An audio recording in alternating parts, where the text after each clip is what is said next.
Welcome to Innovation and Leadership. I'm Jess Larson. This is part 2 of our interview with Harry B. Isn't like, obviously we were social media companies, and there was some point of view that they wanted to do something on social media. So it wasn't that we like sold them on social media, but I think the idea of this character and creating this narrative came from, again, a little bit of ping ponging. I think the first thing, again, is you need to educate and be talking about the same thing. So, presenting the value of the platform.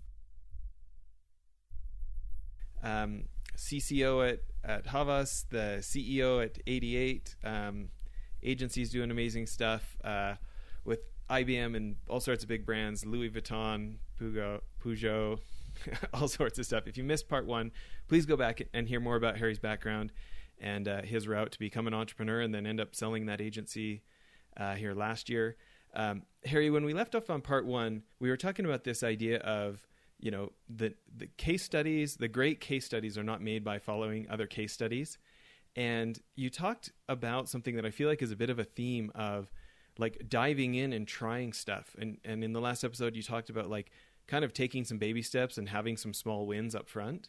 Can you talk about this? Like a couple of different times you talked about analog and how, hey, everybody's in digital, everybody's pushing digital. It sounds like for you, a way to be unexpected, a way to stand out is to look at ways to do that analog, because that's not where everything's crowded out.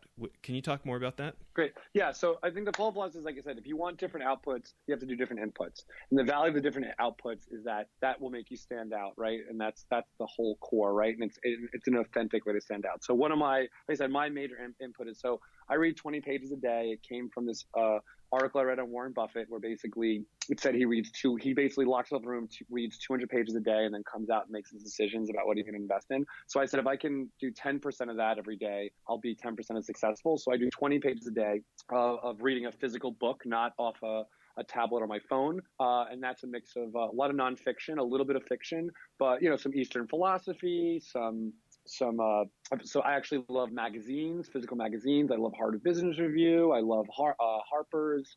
Then a mix, like I said, I'll throw in some fiction randomly every once in a while, and also biographies on famous people. What I do is in the morning, usually Eastern philosophy type things.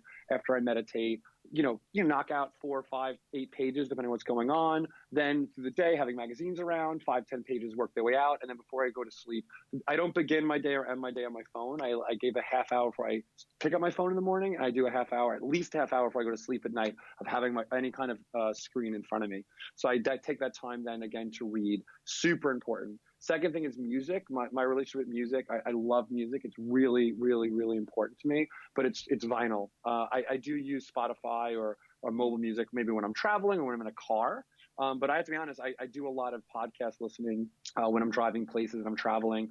Music is really about, to me, vinyl. I love the experience of vinyl. I love committing to one album. I love vintage vinyl. I love album art. I like committing to one side, letting it play, the action to have to flip it over. It's way more relaxing to me. Almost the amount of music and playlists and these like collaging of music that didn't belong together, I think has value. But to me, it's like, I like to absorb, and it grounds me.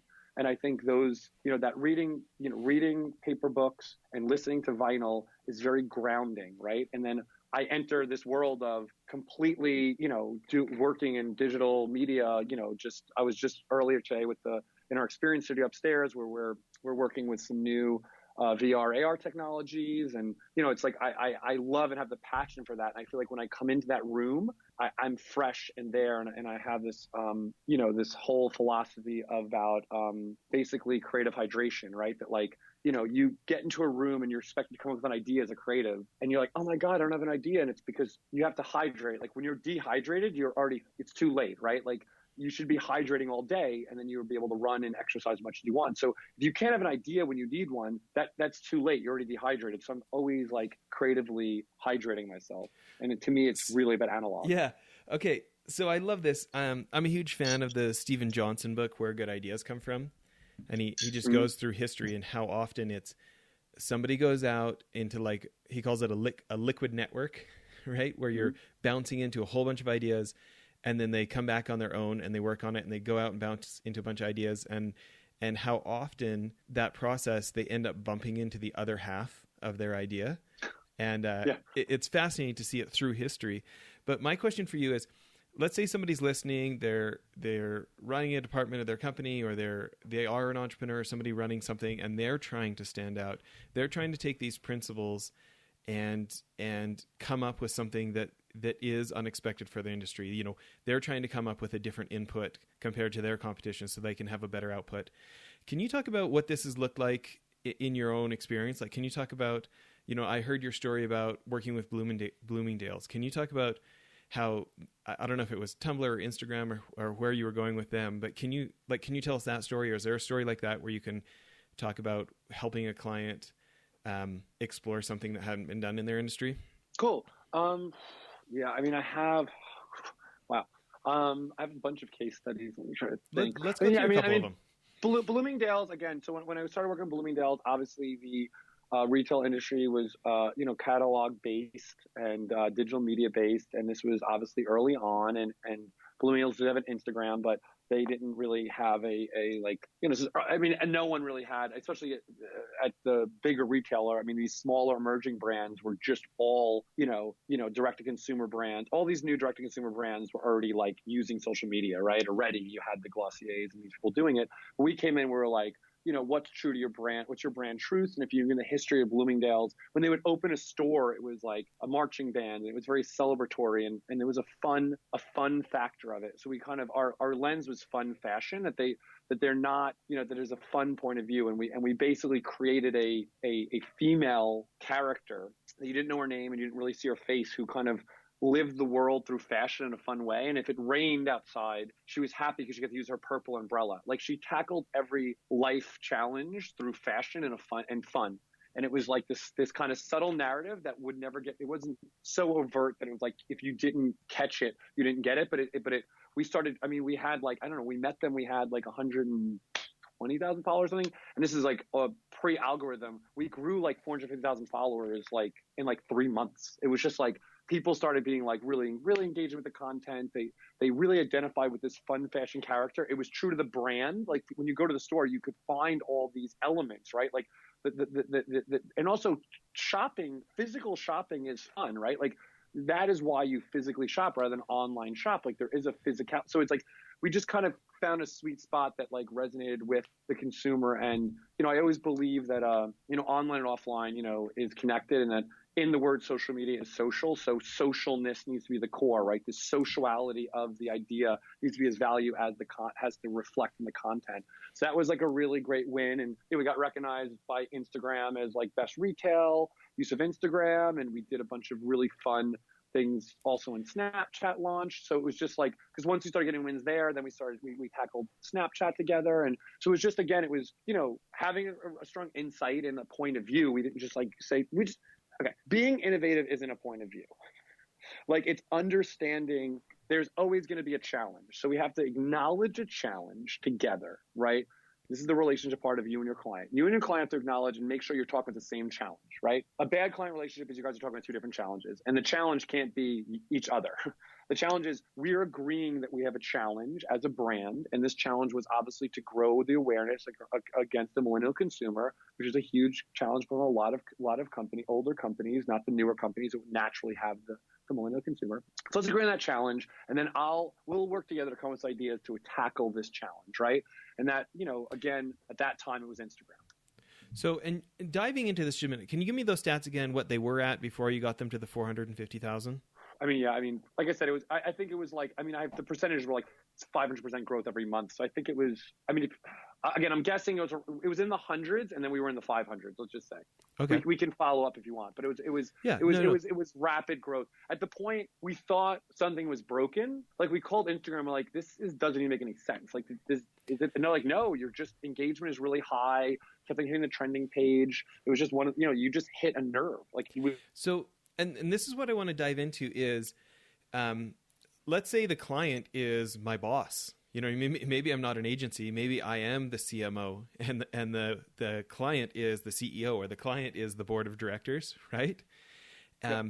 Can you dive in, just getting a little bit granular for a minute on kind of what you talked about before, of like if you're looking at drones, you got to get out there and start droning to make a discovery. Yeah. Can you talk about wading through and just give us a couple of data points on the, like, here's what we thought we were going to do, and then we tried this, and then we realized we needed to tweak it this way, and that's how we eventually got to this with Bloomingdale's? Yeah. So I think the thing wasn't like, obviously we were social media companies, and there was some point of view that they wanted to do something on social media. So it wasn't that we like sold them on social media, but I think the idea of this character and creating this narrative came from, again, a little bit of ping ponging. I think the first thing, again, is you need to educate and be talking about the same thing. So, presenting the value of the platform and why you're doing it. I think that is always the first stage. And a quick of like droning versus not droning is I didn't do this at Bloomingdale's. I definitely did it. I'm forgetting the client right now, but we basically actually I did an Instagram. I took them out and said, here's how you take photos on your phone. And kind of said, photography is about finding a moment of light, finding color, using, finding structure. It's a square. And I actually taught them about Instagram. Right. And then once they learned how to take phone, mobile photography and then uploading it, they were more excited about Instagram. And then we were able to sell it. And that was a big win because a lot of, at that time, they weren't even CMOs. They were digital officers or head of social, couldn't get their CEOs to understand why they're investing in this new platform. So my thing was once Instagram is so much fun, let's just have them use, instead of a deck about Gen Z is using Instagram. And it's everyone likes Instagram. Right. Just let's use Instagram with them. Let's use, okay. We did Snapchat lens. This is a good example. So, Snapchat lenses were trending. We did a lot of work with Snapchat. We were a Snapchat, preferred vendor. There was 16 globally, and the 88 was one of them. So for Bloomingdale's, it was going into holiday, and we knew the budget, and we were doing a social campaign, and basically we had this lens idea, and the lens was around about sleigh. We were playing with the word sleigh. Obviously, Santa Claus is on a sleigh, and then also the word sleigh when it applies to looking in fashion. You're slaying. You're looking great. So we wanted to play off those words. And we had this idea of having doing a lens for Snapchat. So the budget came, and it was literally 5 times our budget. It was just out of the question. So we go in, me and JP, my client, go into to the head of the CMO, and we pitch the idea. We show him what lenses are, and because obviously you just have your phone, right? This is the easiest thing to do. It's this, you don't have to go anywhere. You just show him your phone, and he's like, that's cool, and he bought the idea. He just thought it was cool, and then he bought this idea. We looked at each other in the room. We were even shocked that he bought the idea. Frank is awesome and always supports innovation. So it wasn't the innovative part. It was that it was going to cost a huge portion of a budget during the most aggressive year. Again, it was the most engaged lens during holiday season that year. It blew up because we all had that moment together where it was this. I can't explain it. It's in the room when you're physically doing, clients need to experience ideas. A creative person has an abstract idea. When you have this vision, and you need to translate that to someone who doesn't have that vision. Even it could be another creative person, it could be a CEO, it could be a CCO, it could be a CMO, and they could also be creative. But if they don't understand it and experiencing things, right? Experiencing playing with things is really powerful in those moments. So I love so many things about that story. One is that it sounds like Macy's and Saks and Neiman Marcus weren't already doing this, and you guys were saying, oh, we better have one too like them. But the other thing is it just makes me think about this idea of how much humans, we like to buy things that we like and how we don't like to be sold. It almost feels like being sold something is almost like threatening our agency, like someone won over us, right? Yes. There's this great story in the Stanford professor, Chip Heath, and his brother Dan wrote some great books like Made to Stick and Decisive. But in their book, Switch, they talk about a guy who was trying to get all the executives in their industrial company to change the way things get ordered because they were wasting money. And he could have just put it on an Excel spreadsheet and brought it to the board meeting like everybody would have expected. But instead, he dramatized it, and he got a big table downstairs, and he brought in every pair of gloves across the company that was being purchased. And he put the price tags that people had paid for them. And many times, the same pair of gloves, one department had paid $4 for, one department paid $9 for, one department paid $14 for the same pair of gloves. And there's this heaping stack of gloves, and he just had the executives come down and walk around the table and look at the gloves that we buy at this company. And people were just like, "Oh my gosh, we can't do this anymore. This is ridiculous. This is crazy. We have got to be better. This has got to change."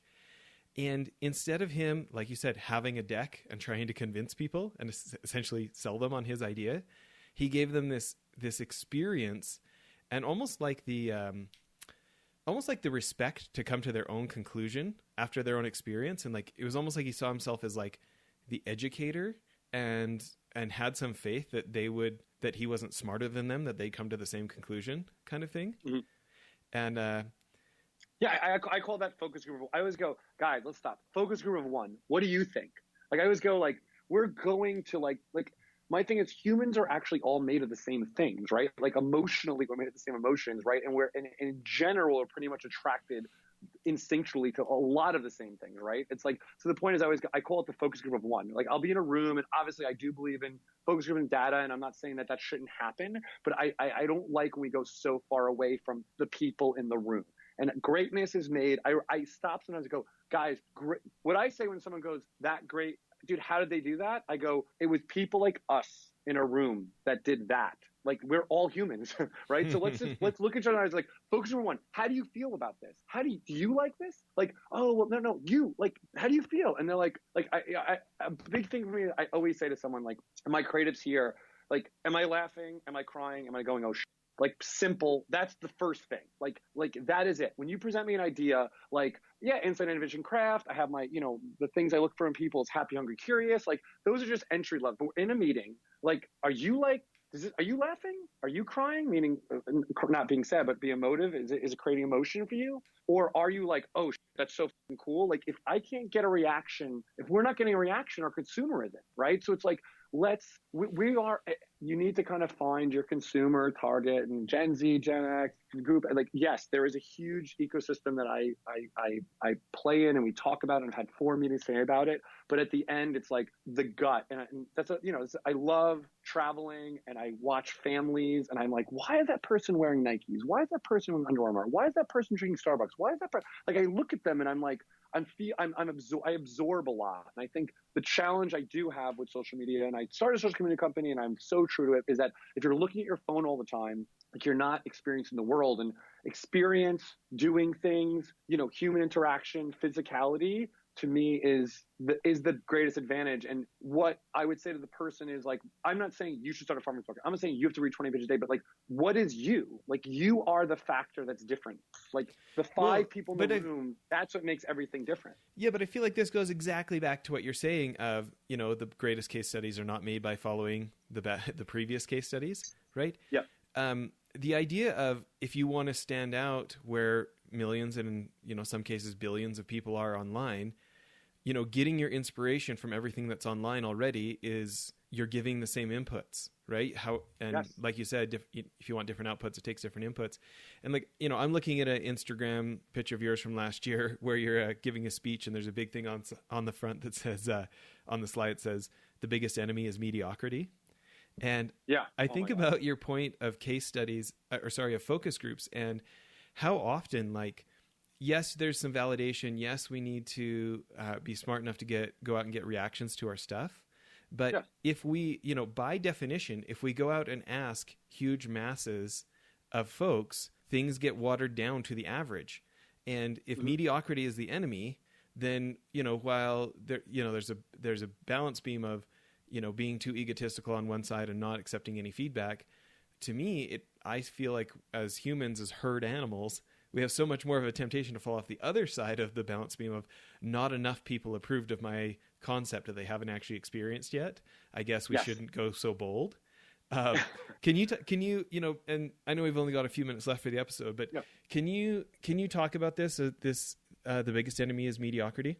Yeah. I mean, again, this sounds so, I don't want to sound like a Hallmark card, but it's like, I think it's like, the internal reflects the external, and it's like, hungry, happy, curious are my three, those are my principles I live by. And it's like, to me, it's like, happiness is about optimism and collaboration, right? And it's like, The second one is the hunger and drive, and the last is curiosity. And what those three things mean is that like I am, though, when I'm following those three things, I don't end up in the middle. And this mediocre to me, it's like subpar, I have something to learn. Success, I have something to celebrate. Mediocrity in the middle is like purgatory. It's like that is not where I want to end up. So, and I have to be honest, to me, it's the most uncomfortable. It's more uncomfortable than failure, because failure is a huge learning, is always the best learnings, right? Like that when you hit a wall, you have to stop now and say, why did I hit this wall? And you look around and you're like, oh my God, I was driving with a blindfold on.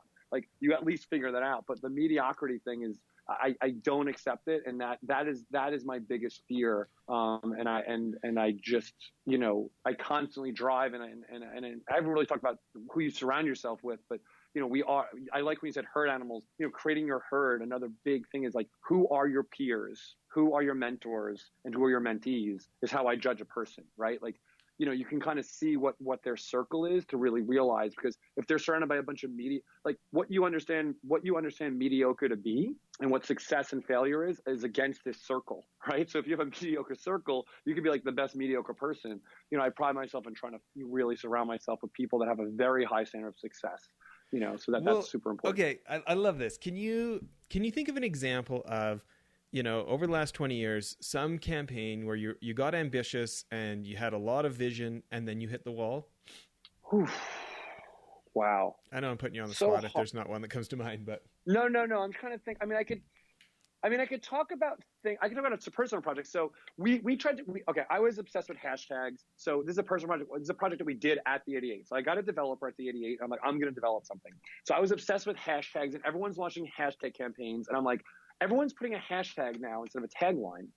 So how are we measuring hashtags? Obviously, like you could see how many uses, but how much information was in the data? And this is like obviously, Facebook really getting more tight after all the challenges around the election. So you couldn't do it now. But back then, you could find location through hashtags, who the people were friends with, popularity of posts. So I'm like, we're going to create this service called Taggregator, which would aggregate hashtags, and you could find information about it, right? You could find out, like, if you were hashtag running, you could find out people that did posts about running around you, and on a map, it'd be like, wow, and you could meet people through running. Or popularity, who's got the best photo around running, or who's got the most famous, like what friends like that photo. So I thought, like, this is gonna be the coolest thing. I invest my own money in it. I'm like Taggregator. I start showing it to clients. They're like, Harry, what are we gonna do with this? I'm like, well, dude, we can create contests. You always do these contests with little hashtags, but now we can find more information. They're like, but the contests are working, Harry. Like,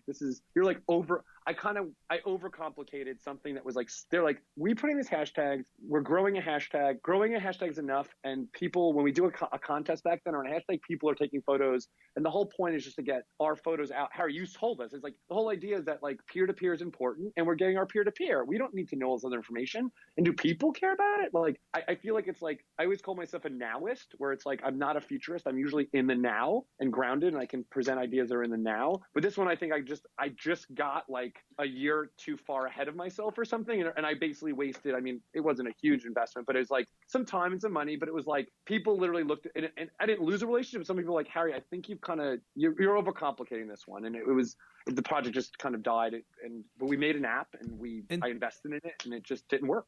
Sure. And just in our last minute here, having had that experience, what kind of questions do you ask yourselves now, or how have you integrated that into being smarter as you're now making your decisions? So this is your creative tribe idea, which is you need to have peers that you trust, since trust is super important. I suggest you have at least 3. I have 6, but usually if I'm going to make a move creatively on something like that I usually run by them, and I definitely trust them, and they're in different parts of the world. They have different creative practices, and they give me, they give me their honest opinion. So back then it was all my employees, and I had to be honest, not that my employees, but everybody, I was just so energized in the office, and I believe, so everyone believed. It wasn't that it was yes people. It's just like, I was so impassioned by it. I'm like, this idea is so fucking awesome, guys. It was like, everyone's like, yeah, this is awesome.